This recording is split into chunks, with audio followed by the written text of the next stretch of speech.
Hello. Thank you for your continuous support, this means a lot to us. If you enjoy the stories we share, kindly subscribe to this channel. Now, let's dive into the details of today's story. My phone buzzed with another vendor confirmation as I reviewed the final invoice details for tonight's event. Moonrise Manor had outdone themselves with the floral arrangements, exactly as I'd specified when I signed the contract 6 months ago. The crystal chandeliers cast perfect light across the reception hall, illuminating 300 guests who had no idea they were celebrating in a venue I owned through my hospitality investment portfolio. I'm Catherine Morrison, though most people here still think of me as Little Katie, who used to follow her older siblings around. At 31, I spent the last 12 years building Morrison Hospitality Group from a single restaurant investment into a network of premium venues across 3 states. But tonight, I wasn't here as a CEO. Was here as family watching my cousin Derek marry his college sweetheart in what everyone assumed was just another expensive wedding venue. The irony wasn't lost on me. When Derek had called 8 months ago, panicked because his original venue had double booked, I'd quietly arranged for Moonrise Manor to have a last-minute cancellation. The booking fee alone could have covered a luxury car, but family was family. Even family that had spent years treating me like I was still the awkward teenager who chose business school over sorority life. Julia approached my table near the back, her champagne flute already half empty despite the reception starting only an hour ago. At 35, she perfected the art of looking elegant while radiating disapproval. Tonight's target seemed to be my choice to sit quietly rather than mingle with her circle of pharmaceutical sales executives. "Katie," she said, settling into the chair beside me without invitation. "You look nice." The pause said everything. My simple black cocktail dress, understated jewelry, and practical heels clearly didn't meet her standards for a family celebration. Julia had always believed that success was measured by how much you spent on looking successful. A philosophy that worked well for someone married to a surgeon, but less well for building actual wealth. "Thank you," I replied, checking my phone as another message came in from my property manager. 3 more venue bookings for next month, including 2 corporate events that would bring in serious revenue. The ceremony was beautiful. Derek looked happy. "Yes? Well, happiness doesn't pay the bills," Julia said, swirling her champagne. "Speaking of which, I heard you finally moved out of that apartment complex downtown. Aunt Margaret said you bought something in the suburbs." I smiled slightly. The something in the suburbs was a custom-built home on 15 acres. But I had learned long ago that explaining my actual financial situation to Julia only led to accusations of showing off or lying. Better to let family assume what they wanted to assume. "Something like that," I said. The band finished their current song and Derek's new father-in-law approached the microphone to give a toast. Robert Chen had made his fortune in tech startups, and his speech was polished, warm, and mercifully brief. As applause filled the room, I noticed Julia checking her phone, probably coordinating with our mother about something. Mom had been unusually quiet tonight, which typically meant she was planning something. At 62, Patricia Morrison still treated family gatherings like military campaigns, complete with strategic seating arrangements and carefully timed conversations designed to achieve maximum emotional impact. Tonight's campaign seemed focused on what she called Katie's situation. My situation in their minds was that I was 31, unmarried, and working in restaurants. They knew I'd started with a small investment in local bistro, but the details of how that had grown into a multi-million-dollar hospitality empire remained conveniently overlooked.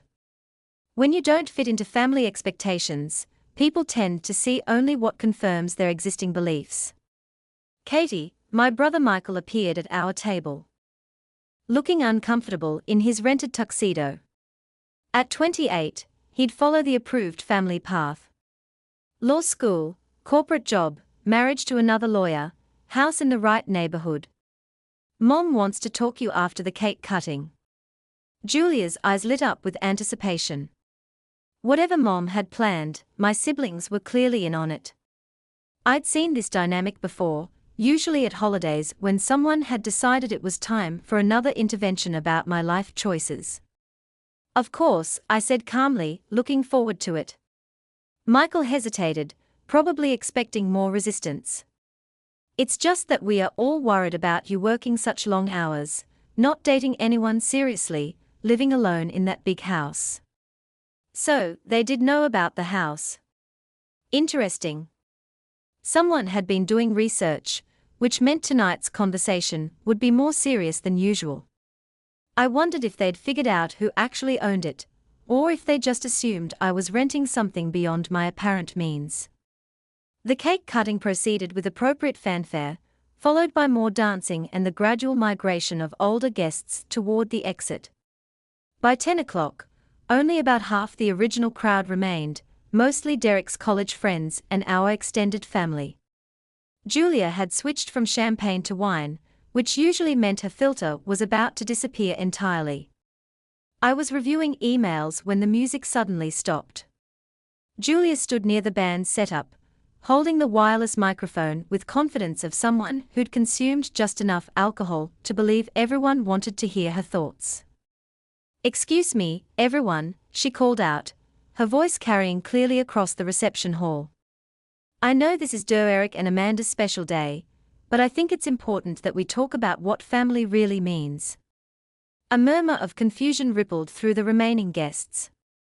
Eric looked mortified. Amanda's parents exchanged concerned glances.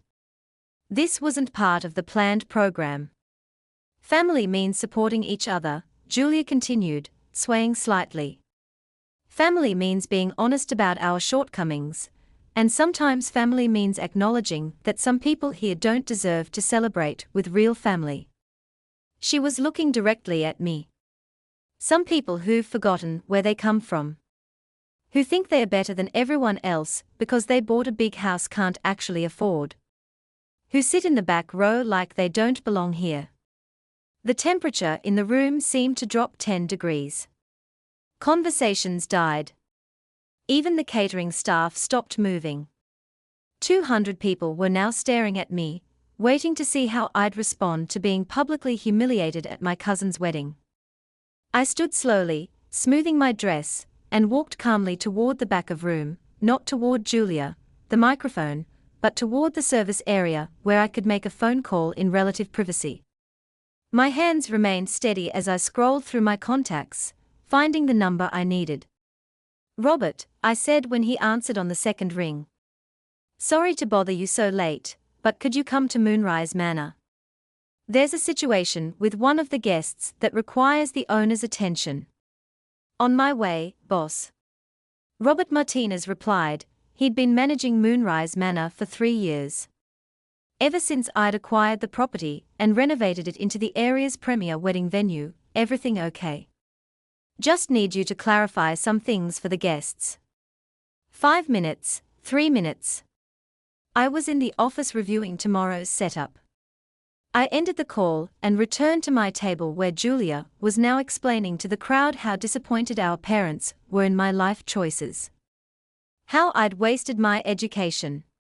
How I was embarrassing the family name. How my selfish decisions affected everyone who cared about me. Mom had joined her near the microphone, nodding along with appropriate maternal concern. Michael stood nearby, ready to provide backup support. Even some of our cousins were nodding, probably thinking about their own successful careers and stable relationships. 3 minutes later, Robert entered through the main doors. His suit impeccable despite the late hour. He surveyed the scene quickly, taking in Julia's impromptu speech and the awkward audience. Then walked directly to me. "Ms. Morrison," he said, his voice carrying clearly across the now silent room. "I got here as quickly as I could. How can help?" The effect was immediate and total. Every conversation stopped. Julia's voice trailed off mid-sentence. The microphone slipped slightly in her hand as she processed what she just heard. Thank you for coming, Robert, I said, standing to greet him. I was hoping you could clarify something for our guests about the venue policies. Of course, boss, what do you need? That second boss hit the room like a physical force. Julia's face went from flushed to pale in approximately 3 seconds. Mom's expression shifted from concern to confused, something approaching horror, as the implications became clear. Actually, I said, looking around at my family's stunned faces, I think the clarification can wait. Why don't you go ahead and prepare tomorrow's setup? I'll handle things here. Robert nodded professionally. Let me know if you need anything else. The night security team is already in place, and I'll be in the office until midnight finishing the quarterly reports. As he left, the silence in room became deafening. Julia still held the microphone, but no words were coming out. Derek and Amanda stood frozen by their cake table, probably wondering if their wedding reception had just turned into a family catastrophe. I walked slowly back toward the front of the room, my heels clicking against the marble floor that I'd personally selected during the renovation. Past the crystal chandeliers I'd chosen, past the custom millwork I'd commissioned, past family members who were beginning to understand that the little sister they'd been pitting owned the ground they were standing on. Julia, I said gently, extending my hand. Can I have the microphone back? She handed it over wordlessly, her eyes wide with something between shock and mortification. I looked out at the crowd, taking in faces of relatives who'd spent years assuming I was struggling, friends who'd heard Julia's speech, and were now recalculating everything they thought they knew about family dynamics. I want to thank everyone for celebrating Derek and Amanda's wedding with us tonight. I began, my voice calm and warm. Moonrise Mayor has hosted hundreds of celebrations over the past 3 years. But tonight was especially meaningful because it was family. I paused, letting that sink in. Family gatherings are interesting things. They remind us where we came from, who shaped us, and sometimes they show us how far we've traveled from those beginnings. Tonight, my sister shared some concerns about my life choices, and I appreciate her honesty. Julia was now staring at her feet, probably calculating how much damage control would be needed. She's right that I did buy a house can't afford. The mortgage payment is 0 because I paid cash. She's also right that I work long hours in restaurants. When you own 15 of them across 3 states, the hours can be challenging. The murmur that went through the crowd was audible now. Math was being recalculated. Assumptions were crumbling. But most importantly, she's right about family. Family does mean supporting each other, being honest about our shortcomings, and acknowledging when we've made mistakes. I looked directly at Julia, who was now visibly shaking.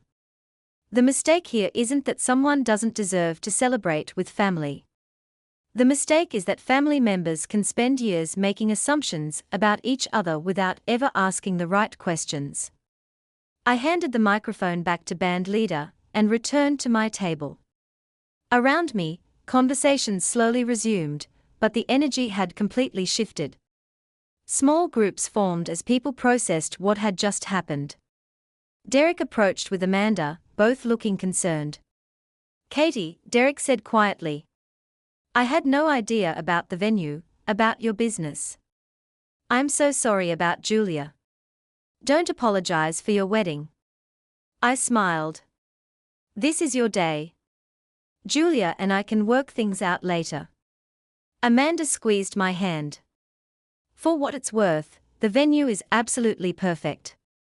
Robert and his team have been incredible to work with. After they left, I noticed Mom approaching slowly. Her face showing the kind of careful calculation that meant she was trying to figure out how to salvage the situation. Michael followed a few steps behind, clearly uncomfortable. Katie, Mom said, settling into the chair beside me. We need to talk. I know. 15 restaurants. Really? 17, actually, I just closed on 2 more properties last week. She absorbed this information, probably running through years of family conversations where she'd expressed concern about my career prospects. "Why didn't you tell us?" I considered several responses, all of them true. "Because you never asked. Because you'd already decided what my life looked like. Because every time I tried to share good news, someone changed the subject to when I was getting married. Because learned early that success makes some people uncomfortable. I said instead, it was easier to let you assume what you wanted to assume." Michael finally joined us, looking like he wanted to disappear entirely. "I called the office this week," he said quietly, "to check on some real estate investments. Morrison Hospitality Group came up in the search." "I know. My assistant mentioned that someone with our last name had been asking questions. Your assistant said you were in Europe finalizing acquisition deals. London and Paris, 2 boutique hotels that came on the market. I got back yesterday. The weight of their assumptions was becoming clear. While they'd been worrying about my financial stability, I'd been building an international portfolio. While they'd been planning interventions about my life choices, I'd been making decisions that affected hundreds of employees across multiple countries." Katie Mom said carefully, "I think we owe you an apology. You don't owe me anything, but you might want to think about how you talk to people before understanding their situations." Julia appeared at our table, having apparently worked up the courage to face the aftermath of her speech. Her earlier confidence had been replaced by something approaching devastation. "Katie, I don't know what to say." "You don't need to say anything tonight. This is Derek's wedding. Let's focus on that. But I humiliated you in front of everyone. You humiliated yourself, Julia." "I'm fine." She sat down heavily, probably realizing that her public critique of my life had backfired spectacularly. The sister she'd been pitying was now revealed as the most successful person in the room, and everyone had witnessed the reversal. "How long have you owned this place?" 3 years. I bought it when the previous owners were struggling with debt. Robert's been managing it since then. And you arranged for Derek to book it. I may have influenced the availability. The reception was winding down now, with most guests having departed during the family drama.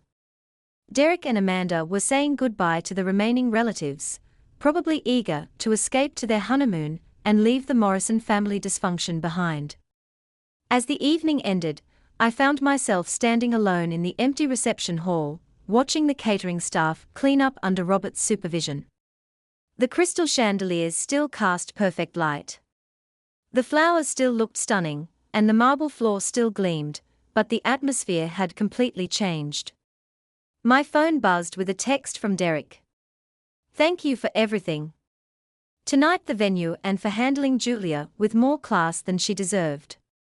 Another message came in from my attorney confirming that tomorrow's hotel acquisition in Chicago had been approved. $25 million for a boutique property that would anchor our Midwest expansion. The kind of deal that happened while family members were assuming I was struggling to pay rent. Robert approached as the last of catering equipment was loaded onto trucks. "Everything secure for the night, boss. Tomorrow's wedding setup starts at 8. "Thanks, Robert. Any issues with tonight's guests?" He smiled diplomatically. "Nothing we haven't handled before. Family dynamics can be complicated. That's one way to put it." As I drove home through the quiet streets, I thought about Julia's words. Some people don't deserve to celebrate with real family. She'd been right in a way. Some people don't deserve certain things.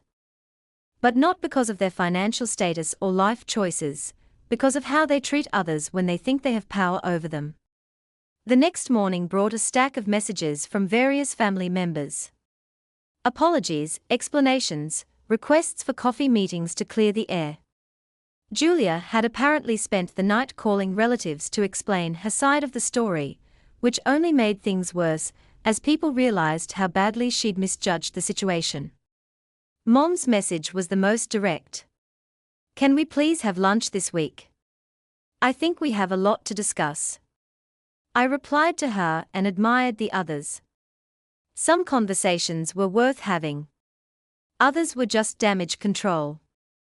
3 weeks later, I sat in Mom's kitchen drinking coffee and reviewing the final contracts for our Seattle expansion. She'd spent the time since the wedding asking careful questions about my business, clearly trying to understand how the daughter she'd been worried about had become more successful than anyone in the family. I keep thinking about that night, she said, refilling my cup. How wrong we were about everything. You weren't wrong about everything, just about some important things. Julia has been struggling since then. The pharmaceutical company laid off half their sales team last month. I'd heard Julia's husband was also facing potential malpractice issues related to a patient care incident. The perfect life she'd been projecting was apparently less perfect than anyone realized. I'm sorry to hear that.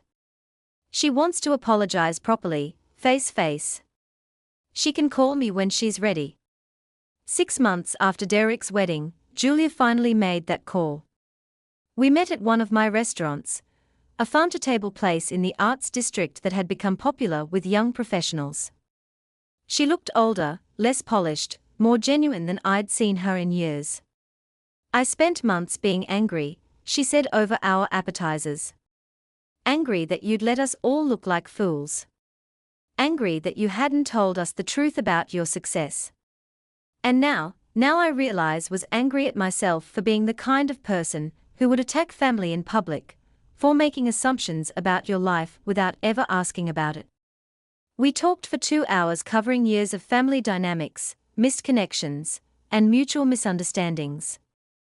For the first time since we were children, Julia seemed interested in my actual life rather than her version of it. Can I ask you something? She said as we finished dessert. Of course. When you were building all this, the restaurants, the venues, success, did you ever think about proving us wrong? I considered the question carefully. Honestly, no. I was too busy building something to spend much time thinking about what other people thought of it. Even when we were dismissive, even when we acted like you were failing, especially then, other people's opinions don't pay employees or satisfy customers. As we left the restaurant, Julia paused at the entrance. Derek and Amanda's first anniversary is coming up. They are planning a small celebration. That's nice. At Moonrise Manor, I think they like having family events where they know the owner will take good care of them. I smiled. Robert runs a good operation. Would you consider letting me help with the planning? I promise not to grab any microphones. Talk to Robert. If he needs extra help coordinating, I'm sure he'd appreciate it. A year later, Julia had become our unofficial family event coordinator, working closely with Robert to manage Morrison family celebrations. She discovered she had genuine talent for hospitality planning, and I discovered that my sister was actually likable when she wasn't busy judging everyone around her. The family dynamic had shifted permanently.